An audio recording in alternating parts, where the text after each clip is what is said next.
Episode 1. A Year in a Medieval Monastery. Rhythms of Prayer, Work, and Solitude. As you quietly prepare for a good night's rest, let my voice, like a gentle guide, carry you into a story about the rhythms and peace of medieval monastic life, a world shaped by prayer, work, and their profound common comma, life. Let us journey back in time to a world quieter than our own, a world of stone and spirit. Tonight, we step into the hushed corridors of a medieval monastery. Here, far from the clamor of towns and the ambitions of courts, men and women sought a different kind of existence. They sought a life measured not by worldly gain, but by the gentle rhythm of prayer, the quiet dignity of work, and the deep well of solitude. The call to this life was a whisper to the soul, a yearning for something more, a sanctuary from the fleeting distractions of the world. It was a path of devotion, a structured journey towards a deeper understanding. At the heart of this ordered life, especially in the monasteries of Western Europe, was a guide known as the Rule of Saint Benedict. Penned in the 6th century, this ancient text was not meant to be harsh or burdensome. Instead, Saint Benedict envisioned his communities as gentle schools for the Lord's service, places where one could learn to live a balanced and purposeful life. Within these hallowed walls, time itself took on a different quality. It was a rhythm designed to sanctify each passing moment, turning the ordinary into something sacred. The monastery was a world apart, a quiet attempt to build a haven of divine order on earth. While a deep spiritual longing drew many, others found refuge here, a place of learning, of care, of community, in an often uncertain world. Even children, known as oblates, were sometimes dedicated by their families to this life, their small footsteps echoing in the ancient halls. Join us now as we explore a year in the life of a medieval monastery, listening to the echoes of its prayer, its work, and its profound, enduring solitude. Allow the gentle cadence of this story to guide you into a state of peaceful repose. Part 1. The Foundation of a World Apart. Section 1. The Call to Stillness. Imagine, if you will, a life deliberately chosen for its quietude. The call to the monastery was an invitation to step away from the everyday world, to embrace a path of gentle discipline and deep spiritual focus. It was a promise of a life steeped in prayer, a continuous, soft murmur of devotion. It was a life of simplicity, where worldly goods were gently laid aside for the common good. It was a life of quiet labor, both of the hands and of the mind, each task a small offering. And it was a life of inner reflection, a gentle turning inward to purify the spirit and draw closer to the divine. The Rule of Saint Benedict was the soft-spoken guide for this journey. Benedict saw his monasteries as nurturing schools for the Lord's service, havens where souls could learn and grow, armed with the quiet strength of obedience, serving a higher purpose. His rule gently mapped out the hours of the day, the duties of each member, and the spiritual currents that were to flow through every thought, every action. It was a careful design for a life lived together, yet deeply personal in its spiritual unfolding.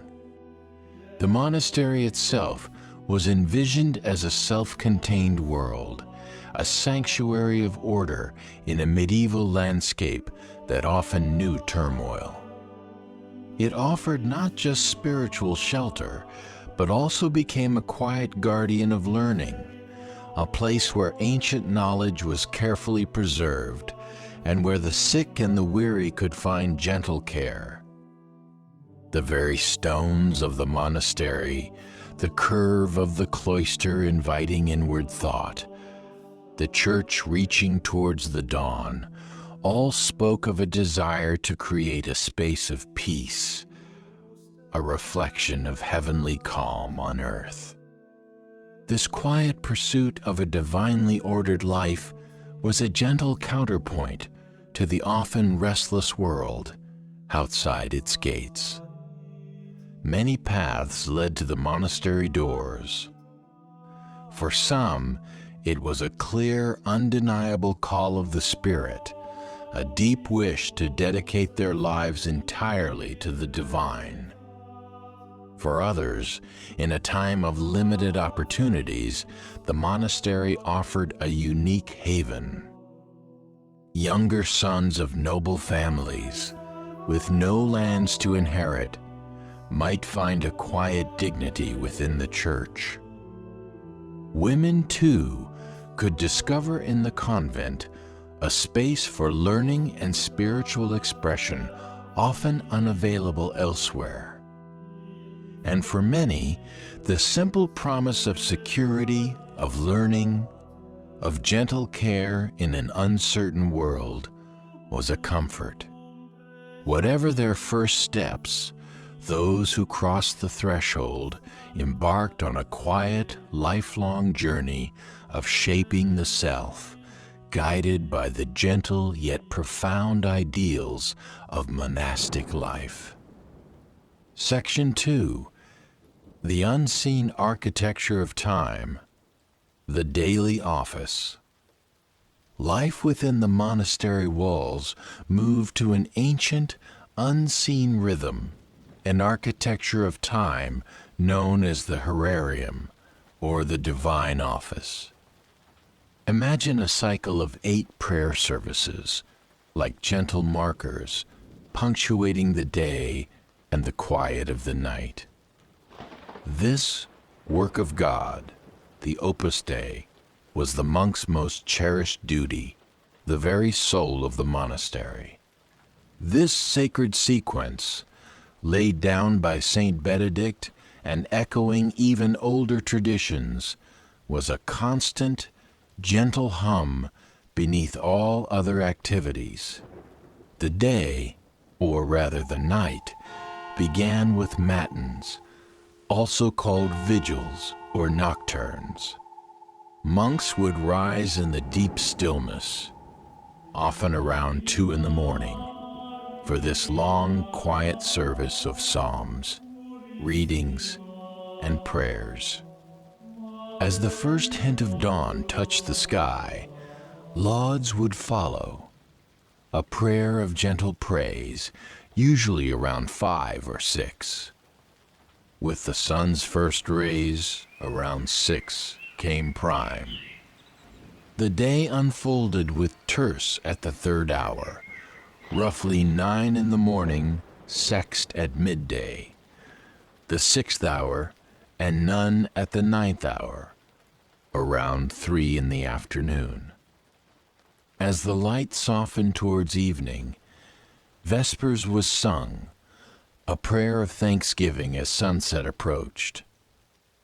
And finally, before the monks retired to their rest, typically around 7 or 8, came compline, the last gentle prayer of the night. The precise timings of these hours would subtly shift with the seasons, breathing with the changing light of the year. At the heart of these services was the chanting of the Psalms, all 150 of them, flowing through the week like a gentle river. Woven among the Psalms were hymns, quiet readings from Scripture, and the wisdom of ancient church fathers, all creating a rich tapestry of devotion. Saint Benedict's rule provided a careful guide for each office, ensuring a consistent and peaceful pattern of worship.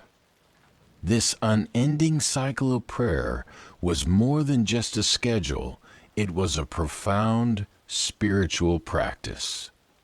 By calling the monk to prayer 8 times a day, the Herarium nurtured a constant, gentle awareness of a divine presence, transforming the simple passage of time into a continuous, quiet offering. Worldly thoughts had little room to linger when the call to prayer was always near. The shared voices in the choir, rising in ancient soothing chants, wove a strong thread of community and shared purpose. The demands were gentle, yet deep. Rising for vigils in the cold pre-dawn darkness, gathering in the unlit church, was a shared experience that built quiet bonds of fellowship. Within this communal rhythm, there was also space for deep solitude, for personal reflection, and for the quiet, unwavering commitment to this work of God, the canonical hours. Ah, yes, let us gently unfurl the structure of the monastic day, the Herarium, as revealed in the sources. It was, as the script describes, an ancient, unseen rhythm, an architecture of time laid down by Saint Benedict, echoing older traditions, a cycle of 8 prayer services, like gentle markers punctuating the Sabbaths. Day and the quiet of the night. This work of God, the Opus Dei, was the monk's most cherished duty, the very soul of the monastery. Let us trace this rhythm, hour by hour, allowing its gentle cadence to settle upon us. The cycle, or rather the night, began with matins, also known as vigils. This longest and most profound office would call the monks to rise in the deep stillness, often around 2 in the morning during winter, with adjustments in summer. Its primary theme was the night watch, a quiet waiting, reflecting on God's gentle work in history and Christ's midnight prayer. This service was woven from psalms, scriptural readings, hymns, and refrains.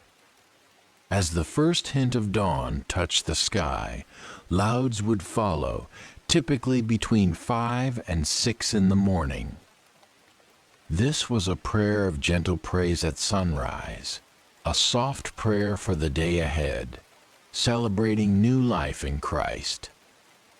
It prominently featured psalms, especially Psalms 148-150, along with canticles and a hymn. With the sun's first rays, around 6 to 7 in the morning came prime, the first hour of daylight. The focus here was the consecration of the day's first gentle works, recalling Christ before Pilate. The service included psalms, a hymn, and a reading. The day then unfolded with terce at the 3rd hour, roughly 9 in the morning. Its themes were the descent of the Holy Spirit and Pilate's judgment. Like prime, it comprised psalms, a hymn, and a reading. Sext arrived at midday, the 6th hour. This hour remembered Christ's crucifixion and served as a quiet prayer at midday. It followed the pattern of psalms, hymn, and reading. None was observed at the 9th hour around 3 in the afternoon. The focus here was Christ's death on the cross and perseverance in faith. The structure included psalms, a hymn, and a reading. As the light softened towards evening, Vespers was sung, approaching sunset, typically between 5 and 6 in the evening. This was a prayer of thanksgiving for the day, remembering the Last Supper or Christ being taken from the cross. Key elements included psalms, a canticle, specifically the Magnificat, and a hymn. Finally, before the monks retired to their rest, typically around 7 or 8 in the evening, came Compline, the last gentle prayer of the night. It was a prayer for protection through the night, a quiet look within, recalling Christ's burial. This service featured psalms, a hymn, and a canticle, the Nunc Dimittis. The precise timings of these hours would subtly shift with the seasons, breathing with the changing light of the year. This gentle, unvarying rhythm of prayer was the foundation upon which the entire monastic year was built. Calling the monk to prayer 8 times a day, nurturing a constant, gentle awareness of a divine presence, transforming the simple passage of time into a continuous, quiet offering. This gentle, unvarying rhythm of prayer was the foundation upon which the entire monastic year was built, a year that ebbed and flowed with the quiet turning of the seasons and the sacred feasts of the Church. Let your mind drift with this peaceful rhythm. Part the 2nd, A Year in the Monastery, The Cycle of Seasons, Section 3, Winter, the Season of Vigil and Inwardness, Advent, Christmas, Deep Winter. As the great wheel of the year turned towards its darkest, quietest quarter, life within the monastery walls gently adapted to the embrace of winter. The sun, a pale and distant friend, offered little warmth, and the nights grew long, mirroring the solemn season of Advent, a time of quiet waiting, of spiritual stillness. The rule of Saint Benedict, ever mindful, acknowledged the need for gentle adjustments. The monks would rise for vigils in the deep, cold hush of the pre-dawn hours, their longest and most profound office, often by the soft, flickering glow of a single candle or a small oil lamp, its light precious and gentle sigh. In the encompassing dark, wrapped in their woolen cowls and tunics, they moved like shadows through the still, unheated church, their breath perhaps misting in the frosty air. Even sleep was taken fully clothed, a quiet surrender to the season's chill. The season of Advent, leading softly towards Christmas, was a time of deeper contemplation, a gentle turning inward. Fasting was observed, and the liturgy itself took on a more peaceful, reflective tone, echoing the quiet anticipation of Christ's coming. This period naturally encouraged an inner focus. With the fields sleeping under a blanket of frost or snow, the monks' labor shifted to the quiet indoors. The scriptorium, the writing room, became a haven of hushed activity. Here, in the often cool air, scribes and illuminators would bend over their parchment, their hands moving with slow, careful precision, copying sacred texts and ancient wisdom. This was more than just writing. It was a sacred trust, a gentle act of preserving light and knowledge in a world where books were rare treasures. The long, quiet winter nights also offered peaceful hours for Lectio Divina, the slow, prayerful reading of Scripture, allowing the monks to drift deeper into spiritual understanding. Other quiet indoor crafts essential for the monastery's gentle self-reliance, perhaps weaving, or pottery, or the soft shaping of wood, would also occupy their hands and minds. The quiet austerity of Advent would eventually give way to the gentle joy of Christmas, a festival of 12 days, bringing a soft light and a measure of warmth into the heart of winter. The food, drawn from winter stores carefully managed by the cellarer, would reflect the season's quiet bounty, though Christmas likely brought some simple, welcome treats. In winter, the main meal was often served in the mid-afternoon, making the most of the fleeting daylight. Community life in winter found its quiet heart in shared prayer, and in the calefactory, the warming room. This was often the only place, aside from the kitchen or infirmary, that held a gentle, consistent warmth. Here, monks might gather for a brief, peaceful respite from the cold, perhaps sharing a few quiet words, if the rule allowed. Gaily chapter meetings continued, a quiet space for monastic affairs, for reading the rule, and for gentle guidance, holding the community together like a soft thread, even as the world outside lay still and frozen. The physical embrace of winter, the pervasive cold and the long shadows, undoubtedly tested a monk's quiet resolve. Yet, this very atmosphere deepened the spiritual journey of the season, inviting a greater reliance on inner strength and the shared warmth of faith. The quiet diligence of the scriptorium, the careful copying of ancient words in the dim light, stands as a gentle testament to the monastery's role as a steadfast keeper of wisdom and spirit, its own quiet light shining softly even in the deepest part of the year. Section 4.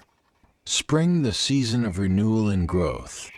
Lent, Easter, planting. As winter's quiet hold began to soften, and the first tender signs of new life whispered in the world outside, the rhythm of the monastery also turned gently towards renewal and growth.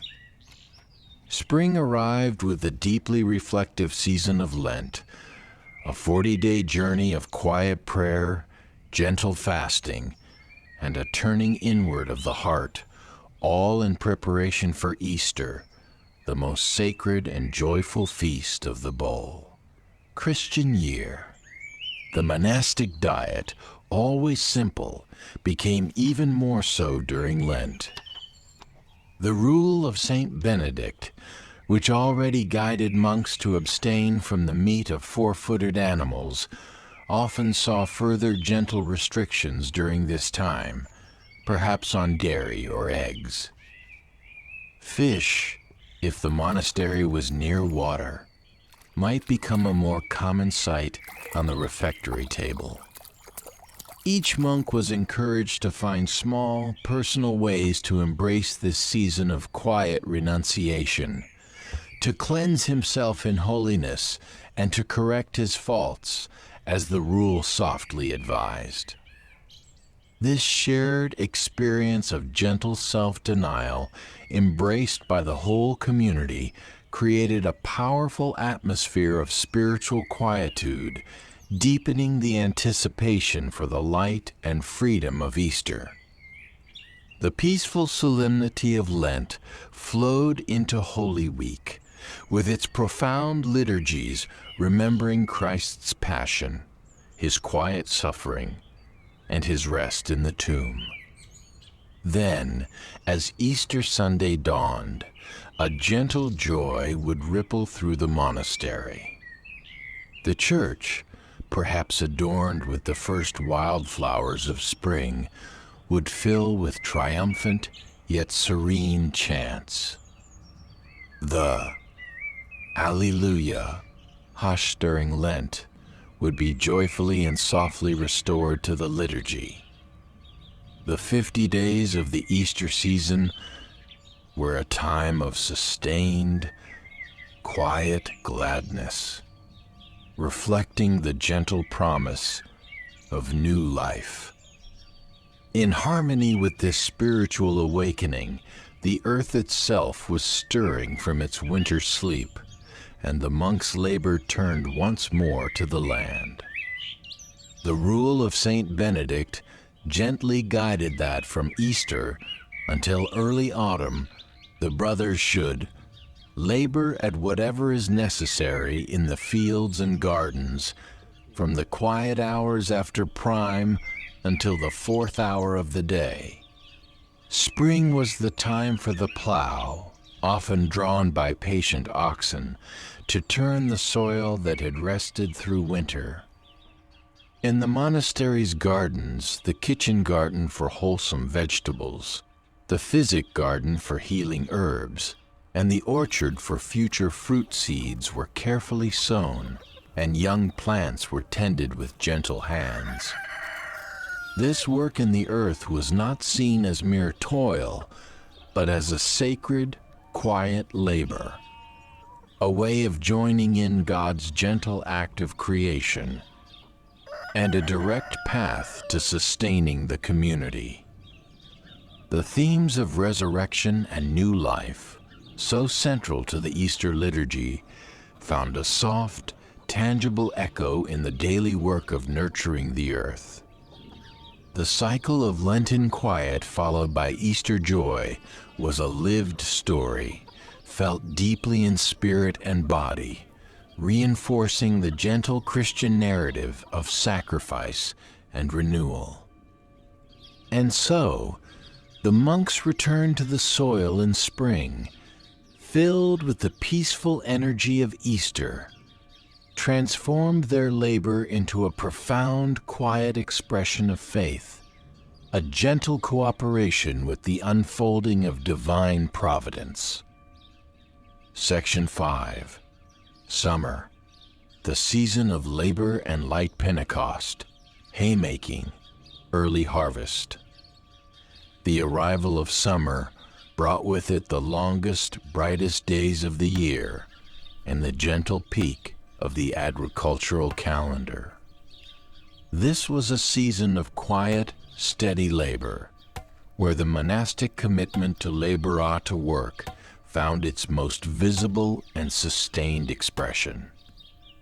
The liturgical year flowed onward from the joyful season of Easter to Pentecost, also known as Whitsunday, 50 days after Easter, a time remembering the gentle descent of the Holy Spirit.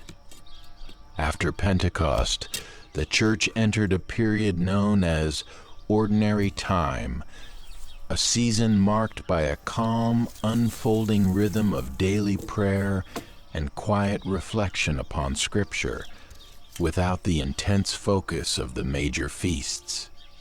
The lengthening daylight hours were a blessing, allowing for more time to be spent in the peaceful labor of the fields and gardens. The rule of Saint Benedict, always practical and gentle, allowed for the prayer schedule to adapt to these needs. For instance, The afternoon office of nun might be observed a little earlier, allowing for a longer, uninterrupted period of work before Vespers called the monks back to the quiet of the church.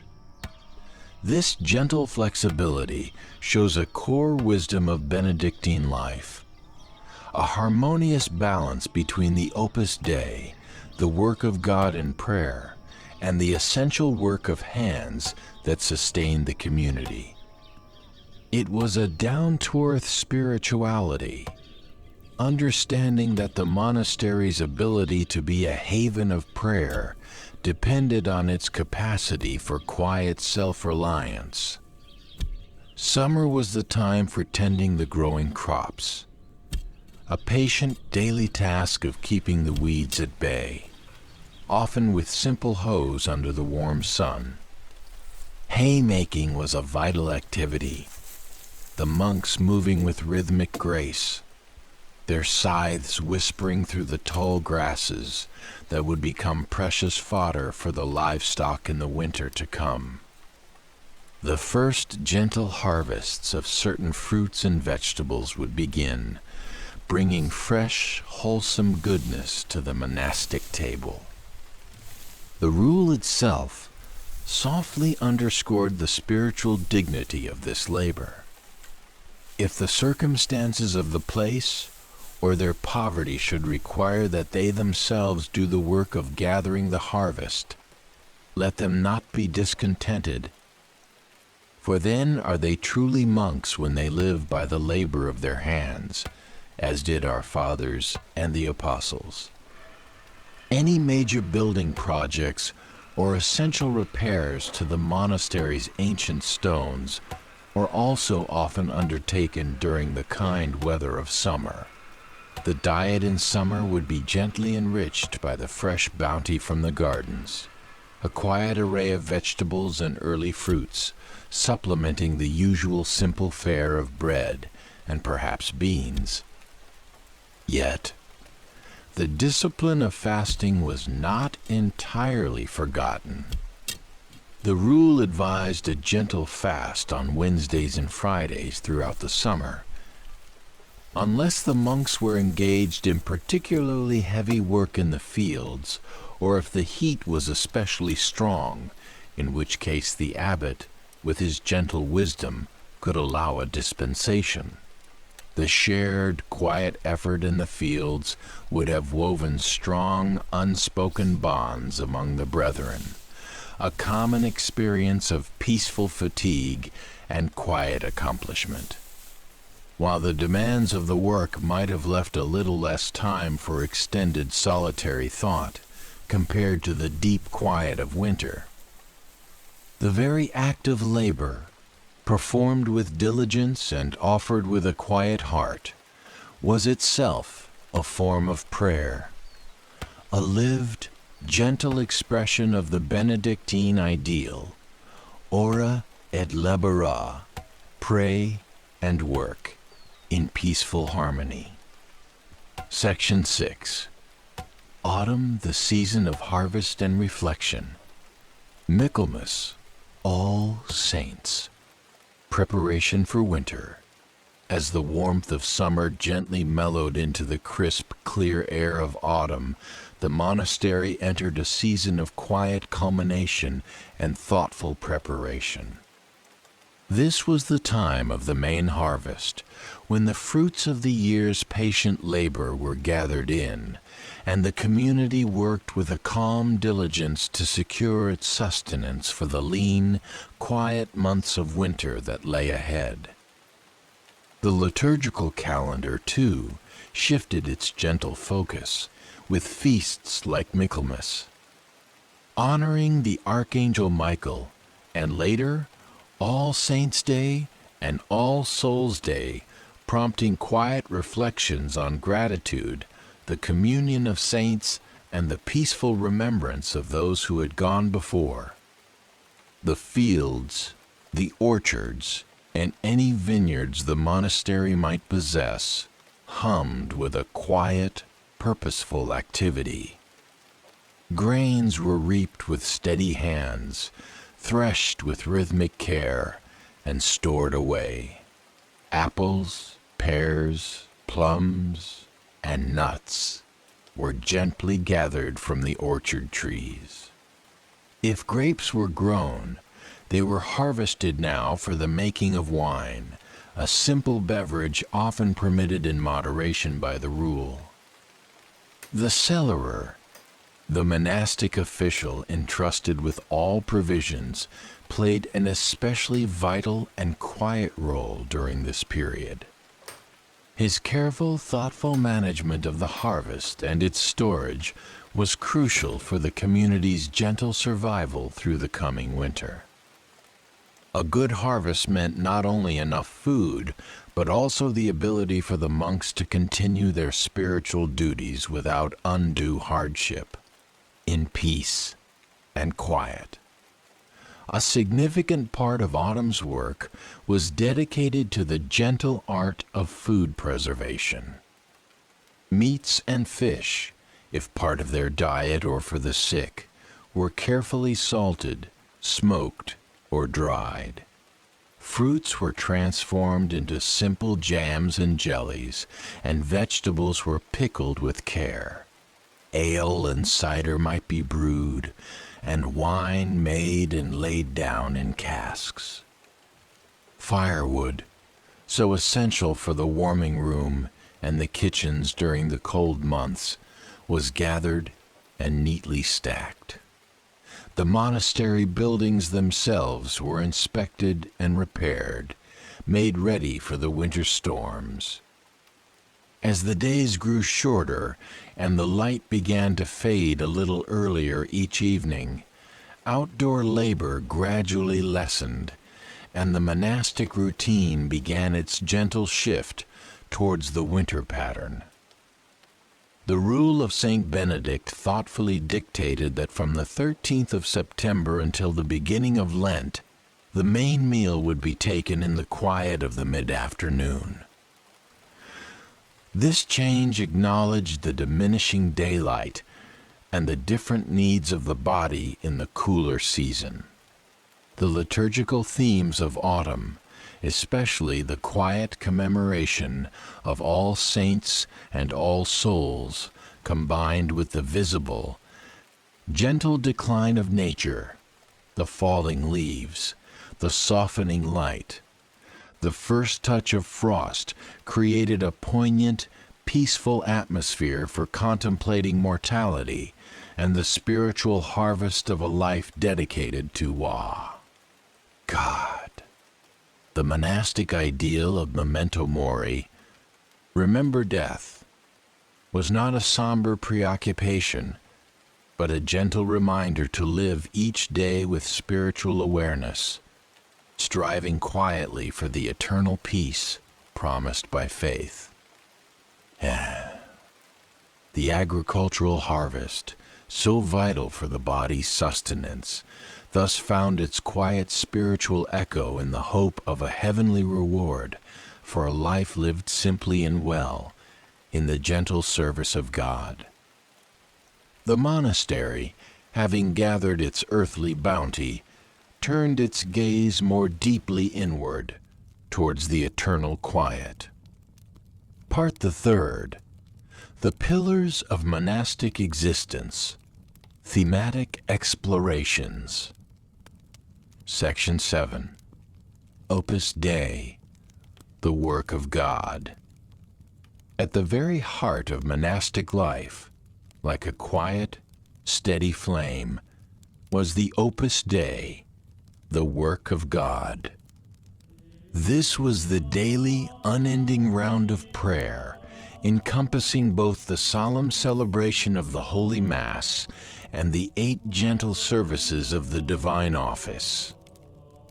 It was for this sacred, quiet duty that the monastery primarily existed, and all other aspects of life flowed softly around it. The Mass, often celebrated twice each day with a quiet dignity, was the central act of Christian worship, a peaceful remembrance of Christ's sacrifice.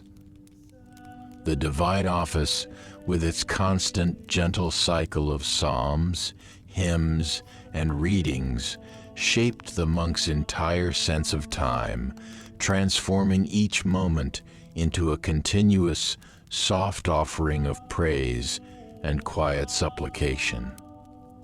The soundscape of the monastery was filled with plainchant, those ancient, unadorned melodies that carried the sacred words.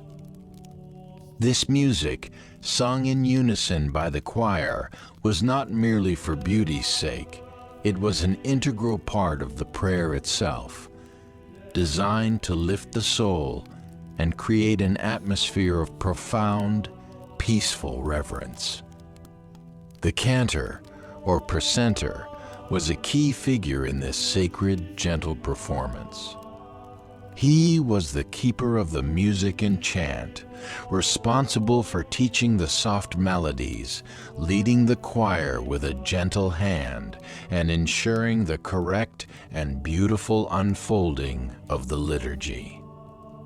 Often, he was assisted by a sexcentor, another quiet voice in the choir. The cantor's role frequently extended to the careful tending of the monastery's precious books, overseeing the library and the scriptorium where these vital liturgical texts were patiently produced and preserved. This dual responsibility highlights the deep, quiet connection in the monastic world between worship, learning, and the written word. The very texts sung so softly in choir were often copied by the monks themselves, and literacy, especially the understanding of Latin, was gently absorbed through immersion in these sacred books. The smooth and reverent flow of the services also depended on the sacristan. This monk was entrusted with the quiet care of the monastic church itself, its altars, its sacred vessels, its precious vestments, and any relics it might hold.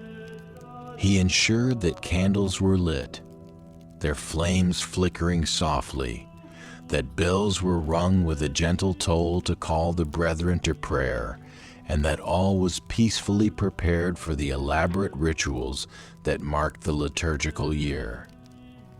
The liturgy was far more than just spoken or sung words. It was an immersive, gentle experience for all the senses. The quiet beauty of vestments and altar hangings, the soft scent of incense drifting on the air, the gentle dance of candlelight, the resonant sound of chant within the ancient, sacred stones of the church all combine to engage the whole person, mind, body, and spirit in an act of worship designed to lift the monk from the everyday to a heightened, peaceful sense of the divine presence. The liturgical year, with its gentle cycle of feasts and fasts, further shaped this experience, marking sacred time and weaving the story of salvation history into the very quiet fabric of daily life. Section 8. Labora, the sanctity of work. Idleness, the rule of Saint Benedict gently states, is the enemy of the soul.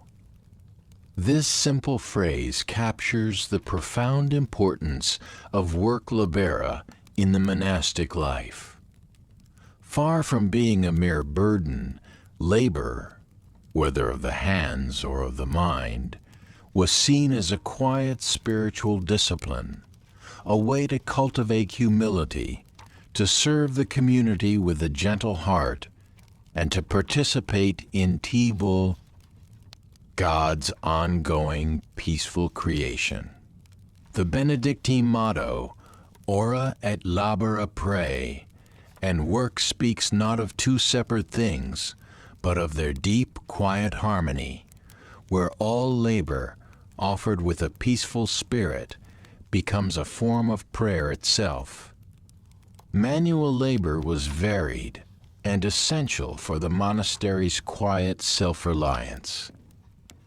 Agriculture formed the gentle backbone of this work. Monks toiled peacefully in the fields, cultivating grains.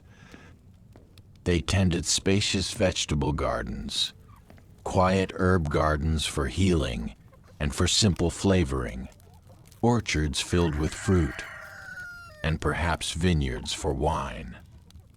Seasonal tasks, like planting with care, weeding with patience, pruning with gentle hands, and harvesting the quiet bounty filled much of their time, especially from the soft awakening of spring through the golden days of autumn. Beyond the fields, various crafts flourished within the cloister's peaceful walls. Monks engaged in pottery, their hands shaping clay with quiet focus weaving, the shuttle moving with a soft rhythm carpentry, the scent of wood filling the air shoemaking and baking, the warmth of the ovens a gentle comfort. These crafts produced many of the simple necessities for their communal life. The daily running of the monastic household also involved considerable quiet labor, from preparing and serving meals in the refectory to cleaning and maintaining the ancient buildings. Overseeing the material well-being of this quiet community was the cellarer, a monk entrusted with great responsibility. He was the chief steward, carefully procuring all foodstuffs and supplies, managing the monastery's tools, its stores, and often its outlying agricultural lands or granges. He was to care for all the goods of the monastery with the same reverence as if they were the sacred vessels of the altar. The kitchener quietly supervised the preparation of meals, while the refectorian was responsible for the peaceful order and cleanliness of the dining hall. Intellectual labor held a place of equal, quiet importance. The scriptorium was a center of intense, yet hushed scholarly activity. Here, monks meticulously copied and transcribed manuscripts, their quill pens whispering across the parchment, preserving not only sacred scriptures, but also the wisdom of classical literature that might otherwise have faded into silence. The gentle art of illumination transformed these texts into objects of quiet beauty and deep devotion. Study and lectio divina, the prayerful, slow reading of sacred texts, were integral to the monk's spiritual growth, providing quiet nourishment for the soul. Monasteries also served as peaceful centers of education, with monks gently teaching novices and, in some instances, children from the wider world. The Cistercian order, a reform movement that emerged in the late 11th century, placed a special emphasis on a very literal and simple observance of the Benedictine rule, particularly regarding manual labor. Cistercian monks often established their monasteries in remote, quiet wilderness areas, dedicating themselves to transforming the land through their own patient toil. This wide spectrum of labor, from the earthy touch of fieldwork to the refined, quiet artistry of the scriptorium, ensured that every monk, regardless of his physical strength or intellectual gifts, could contribute meaningfully and peacefully to the life of the community. This fostered a deep sense of shared purpose and gentle interdependence, reinforcing the communal ideal. The pursuit of self-sufficiency, a cornerstone of labora, was not merely an economic aim. It was also a spiritual one, seeking to free the monastery from too much reliance on the outside world and its potential distractions, thereby allowing the community to dedicate itself more fully, more peacefully, to its primary vocation of prayer and the gentle service of God. Section 9. Solitude, silence, and the common life. The monastic life was a gentle weaving together of communal living and the deep, quiet need of the human spirit for solitude and silence. Both were seen as essential for profound contemplation and spiritual growth. This delicate balance was held within a framework of sacred vows, the gentle guidance of the abbot, the quiet discipline of the daily rhythm, and the carefully considered use of space and time. Upon fully embracing the monastic life, a monk would undertake 3 solemn vows, whispering promises to God and the community. The vow of obedience was central, a gentle surrender of one's own will to the will of God, as understood through the rule, the teachings of the Church, and the quiet guidance of the abbot. The vow of stability bound the monk to a particular monastic family and its peaceful haven for life, fostering a deep sense of belonging and quiet commitment. This lifelong sharing with a single, often small, community meant that relationships were lived with a quiet intensity rarely found elsewhere. Learning to live with, to understand, and to love the same souls through all of life's gentle currents and spiritual unfoldings was itself a powerful path to inner peace. Finally, the vow of conversatio morum, or conversion of life, sometimes understood as fidelity to the monastic life, encompassed a continuous, gentle striving for spiritual perfection. This included embracing simplicity, living a celibate and chaste life with a quiet heart, and faithfully following the daily rhythm of prayer, work, and sacred reading. Guiding this quiet community was the abbot, the spiritual father, the gentle authority within the monastery walls. He was seen as holding the place of Christ, responsible for teaching the rule with a soft voice, guiding the spiritual journey of each monk, offering correction with mercy and wisdom, and managing all the affairs of the monastery with a peaceful hand. His duties were many, requiring him to be learned in divine law, to be chaste, temperate, and merciful, a gentle shepherd caring for the souls entrusted to his quiet keeping. The journey to becoming a monk began with the novitiate. An aspirant would first spend time as a postulant, a seeker, before being admitted as a novice for a period of quiet probation, typically lasting a year. Under the gentle guidance of the novice master, an experienced and wise monk, the novice was instructed in the rule, in monastic customs, and in the principles of the spiritual life.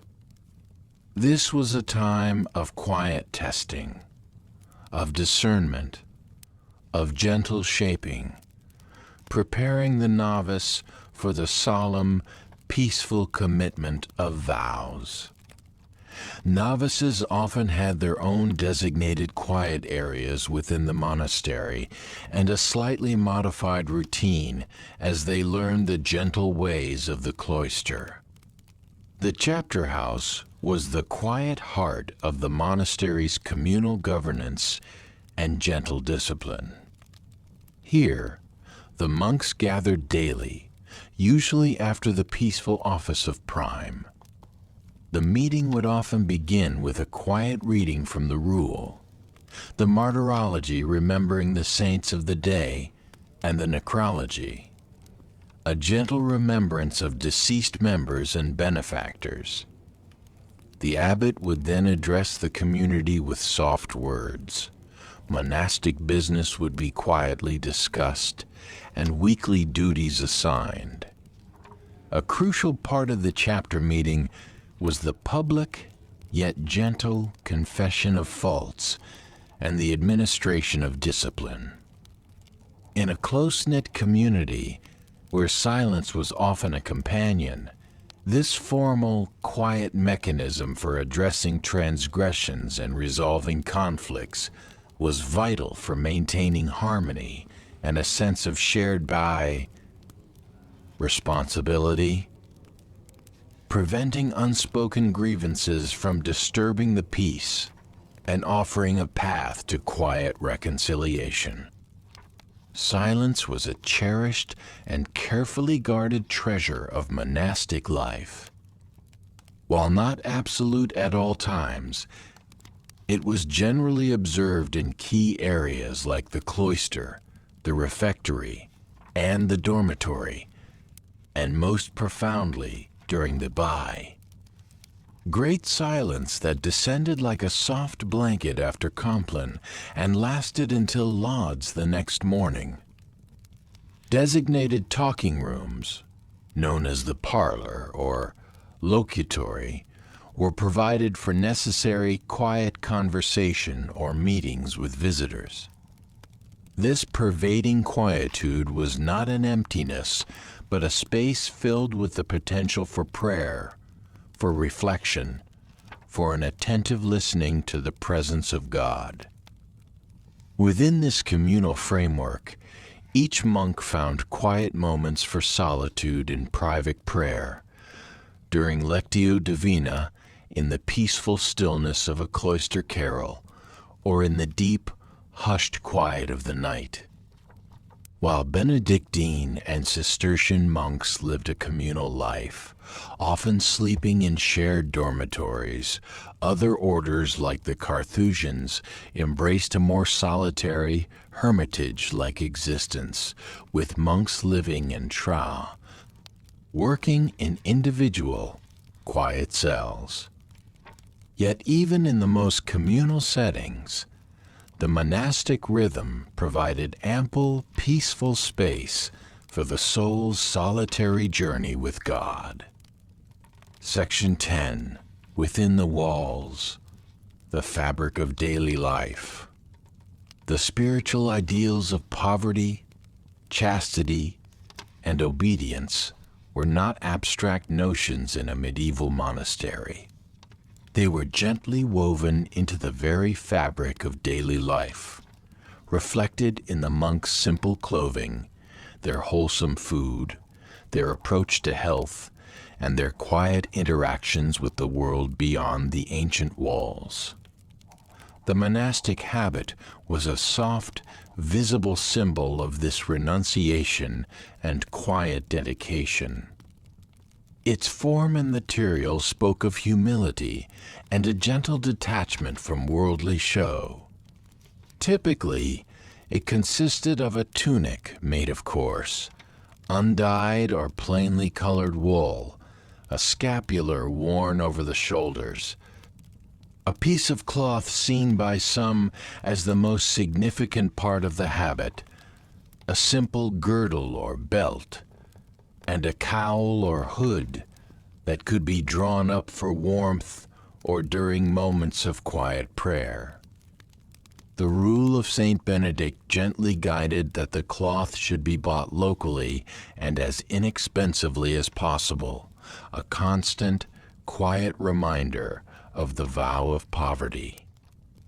While Benedictines became known as the Black Monks for their dyed black habits, a color symbolizing repentance and humility, the Cistercians chose habits of undyed wool, earning them the name white monks or gray monks, reflecting their deep emphasis on simplicity and perhaps a quiet sense of glory or purity. The cowl itself was seen as a symbol of perfection, a gentle protection against worldly distractions. The uniformity of the habit softly underscored the communal identity of the brethren, all equal and quiet before God.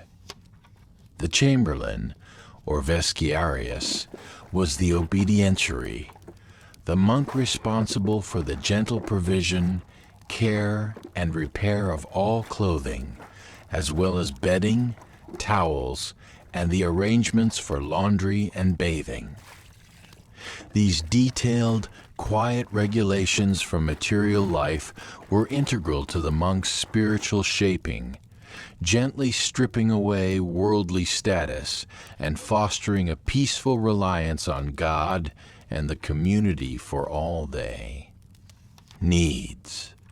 Food and sustenance were also governed by principles of simplicity and gentle moderation. Meals were taken communally in the refectory, the dining hall, usually in a profound silence, while one of the monks read aloud from scripture or other edifying texts, his voice a soft murmur in the quiet room. The rule of Saint Benedict typically allowed for 2 simple cooked meals a day, accompanied by a generous portion of bread, perhaps a pound, and a measure of wine, about a quarter liter, if available and appropriate. The diet consisted largely of vegetables from the monastery's own quiet garden, grains, fruits, and, depending on the region and the specific observance of the house, perhaps fish, poultry, eggs, and dairy products. A general prohibition against eating the meat of 4-footed animals was a quiet hallmark of Benedictine life, though gentle exceptions were made for those who were very sick. Cistercians, in their pursuit of an even stricter, simpler observance, were largely vegetarian. Fasting days, such as Wednesdays and Fridays in summer, and the entire quiet season of Lent, brought further gentle restrictions. Conversely, major feast days were often marked by slightly better or more plentiful food, a quiet joy shared by the community. Health and healing were matters of gentle concern. The rule of Saint Benedict placed great emphasis on the care of the sick, stating they should be served as Christ himself, with utmost tenderness.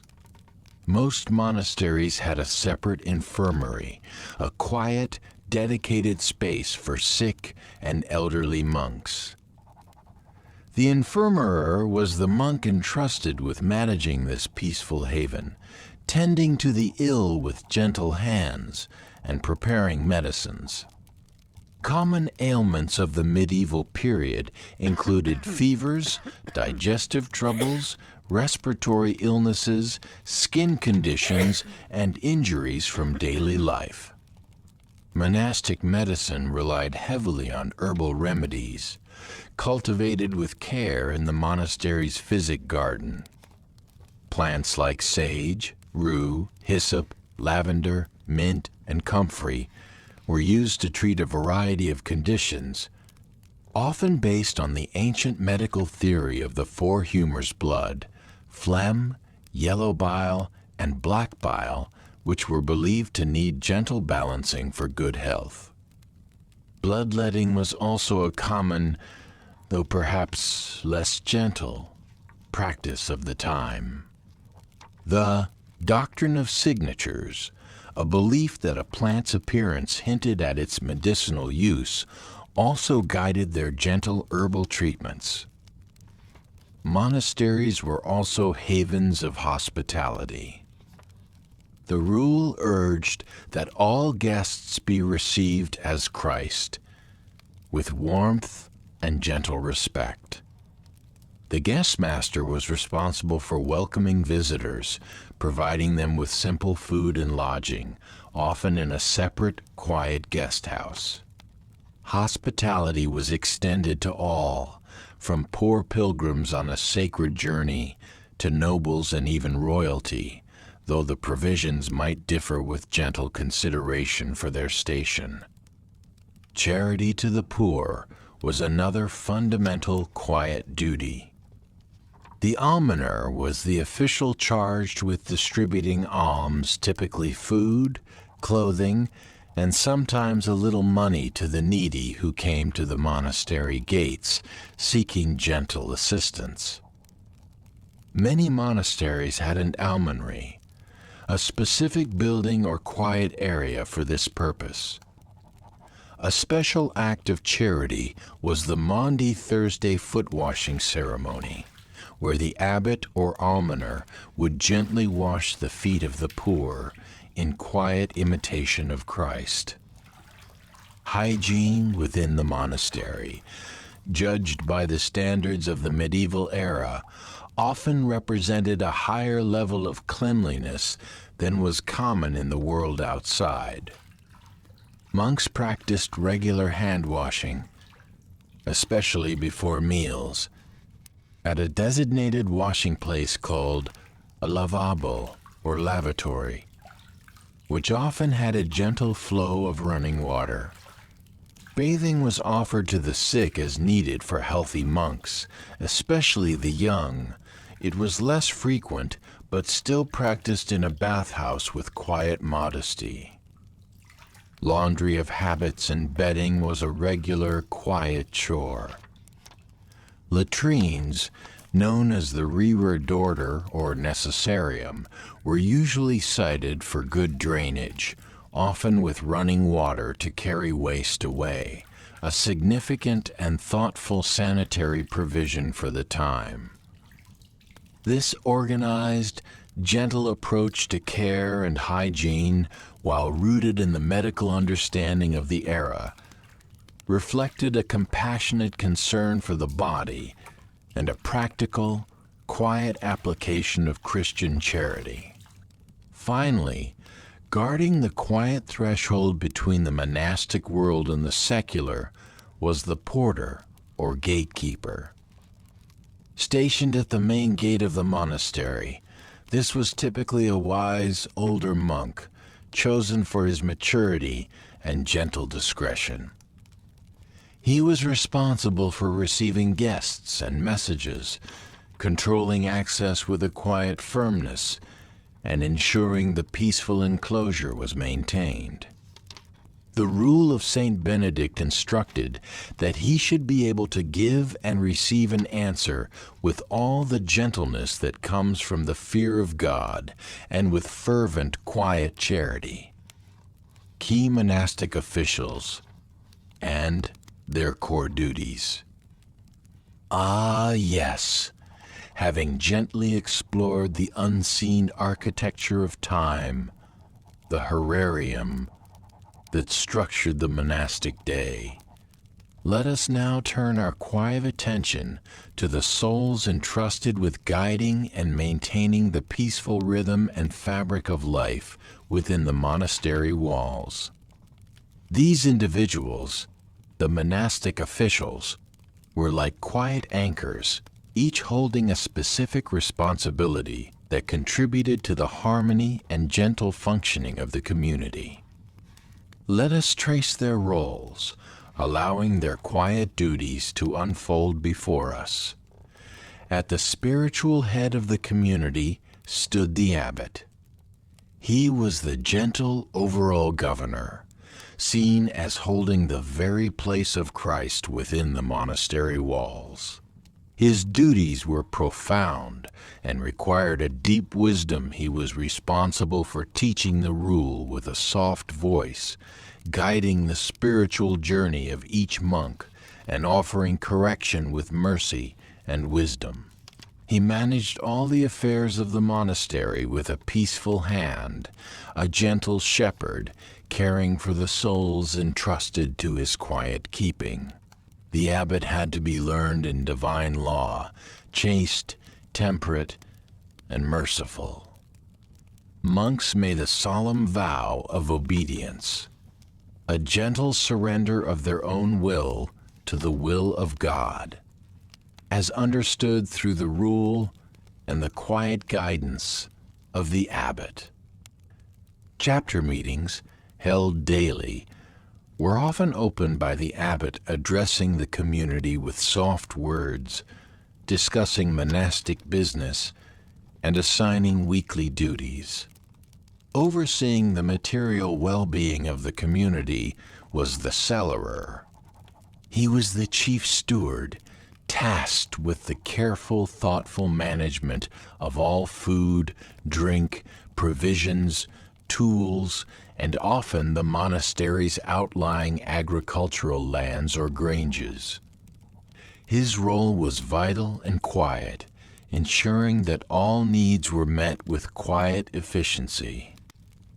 The rule guided that he should care for all the goods of the monastery with the same reverence as if they were the sacred vessels of the altar. His careful management of the harvest, especially in autumn, was crucial for the community's gentle survival through winter. The chamberlain, also known as the vestiarius, held responsibility for the gentle provision and care of clothing, bedding, towels, and arrangements for laundry, shaving, and bathing. He maintained simplicity and order in these matters, ensuring the monk's habit, a soft, visible symbol of renunciation, was cared for according to the rule's guidance for humility and gentle detachment from worldly show. These detailed, quiet regulations for material life were integral to the monk's spiritual shaping, fostering a peaceful reliance on God and the community. Responsible for the quiet care of the monastic church itself was the sacristan. This monk looked after its altars, sacred vessels, vestments, and relics. He ensured that candles were lit, their flames flickering softly, that bells were rung with a gentle toll to call the brethren to prayer for the divine office.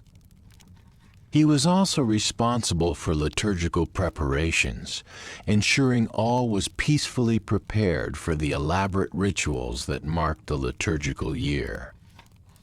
His duties extended to the care of the monastery's precious books, overseeing the library and the scriptorium. The smooth and reverent flow of the services, central to the Opus Dei, depended greatly on the precentor, also called the cantor. He was the keeper of the music and chant, responsible for teaching the soft melodies and leading the choir with a gentle hand. He ensured the correct and beautiful unfolding of the liturgy, overseeing the custody of choir books. Often, his role extended to overseeing the quiet work of the scriptorium and library, highlighting the deep, quiet connection between worship, learning, and the written word. Health and healing were matters of gentle concern, overseen by the infirmarier.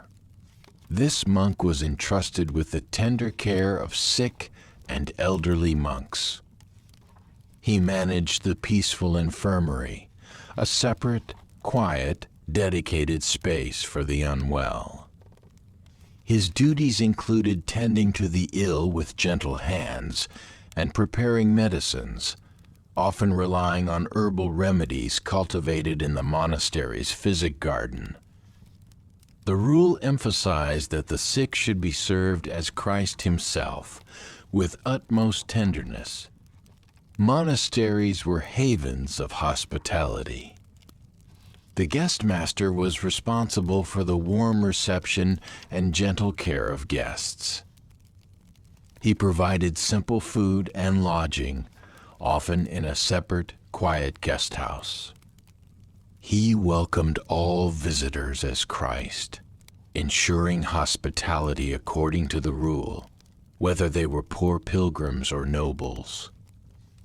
Charity to the poor was a fundamental, quiet duty. The almoner was the official charged with the quiet distribution of alms, typically food, clothing, and sometimes a little money to the needy who came to the monastery gates seeking gentle assistance. He managed the almonry, often a specific building or quiet area for this purpose. A special act of charity involved the almoner participating in the Maundy Thursday foot washing ceremony, gently washing the feet of the poor in quiet imitation of Christ. The journey to becoming a monk began with the novitiate. The novice master was an experienced and wise monk entrusted with the patient training, instruction, and spiritual guidance of novices during their probationary period, typically a year. He gently shaped them for monastic life, teaching them the rule, customs, and principles of the spiritual life. This was a time of quiet testing and discernment. Within the monastery, the daily running of the household involved considerable quiet labor. The kitchener supervised the kitchen, ensuring wholesome food preparation with quiet diligence. Meals were taken communally in the refectory. The refectorian was responsible for the management of the refectory dining hall, its furnishings, cleanliness, and maintaining a peaceful order during meals. Meals were typically taken in profound silence while a monk read aloud from scripture or other edifying texts. Finally, guarding the quiet threshold between the monastic world and the secular was the porter or gatekeeper. Stationed at the main gate, this was typically a wise, older monk, chosen for his maturity and gentle discretion.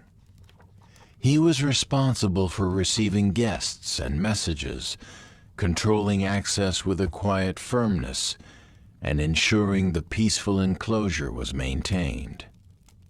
The rule instructed that he should be able to give and receive an answer with all the gentleness that comes from the fear of God and with fervent, quiet charity. These quiet officials, each dedicated to their specific duties, ensured that the monastery could function as a self-contained world, a sanctuary of order, allowing the community to dedicate itself more fully, more peacefully, to its primary vocation of prayer and the gentle service of God. And so, the days turned, each one a quiet bead on the rosary of the year, each task a prayer, each breath a step closer to stillness, part the fourth, the enduring rhythm. Section 11. The Legacy of Stillness. For century upon quiet century, the medieval monastery stood as a gentle beacon of order, a haven of learning, a deep well of spirituality, in a world that often knew restlessness and change. Within its ancient, peaceful walls, generations of monks and nuns pursued a life dedicated to the timeless human search for meaning, a quiet quest channeled through the disciplined, gentle rhythms of prayer, the dignity of purposeful work, and the profound, healing embrace of solitude. Though their gaze was primarily turned towards a world beyond this one, towards the salvation of their souls and the unending, soft praise of God, the influence of these quiet communities rippled outwards, like circles on still water, shaping the course of Western civilization in ways that echo softly even today. Monasteries were the quiet intellectual heartlands of the Middle Ages.